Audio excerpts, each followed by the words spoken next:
You've been Well, watching thank you. Canadian officials give an update on that Really Delta jet appreciate it. crash I really in thank all the Toronto that took responders place as well Monday. for They their spoke time about to those come who were today. injured. Of the 21 people that were injured, 19 have been released and only 2 remain hospitalized. They mentioned those injuries are not life-threatening.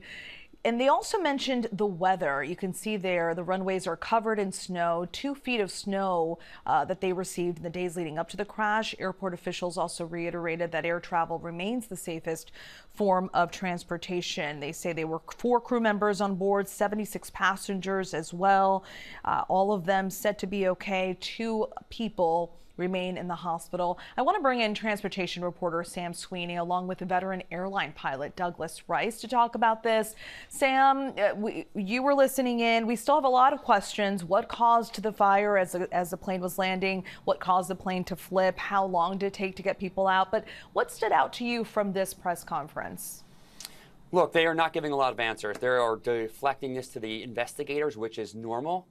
They don't speculate in these types of incidents. Yesterday, it was impressive to hear the fire chief say that the runways were clear.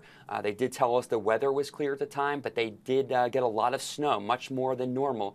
But as of right now, we believe that the runways themselves were clear, but there was snow on the sides, and that could have aided firefighters in this incident. We also learned that most of the passengers were able to get themselves out before firefighters even arrived within minutes. And we also know that multiple agencies are involved in this investigation. And Douglas, based on what we heard from officials there about the conditions during that crash and what we've seen, what we've been able to gather ourselves from the video, how likely did weather play a role? And as you heard Sam say, they received a lot more snow in the last few days that they had in the last couple of years. So how much do you think that was a contributing factor to this crash?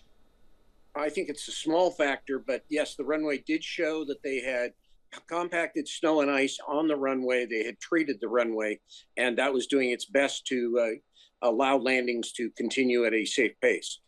All right, and thankfully all 80 passengers were able to get off that plane. I want to thank Sam Sweeney and Doug Rice for joining us.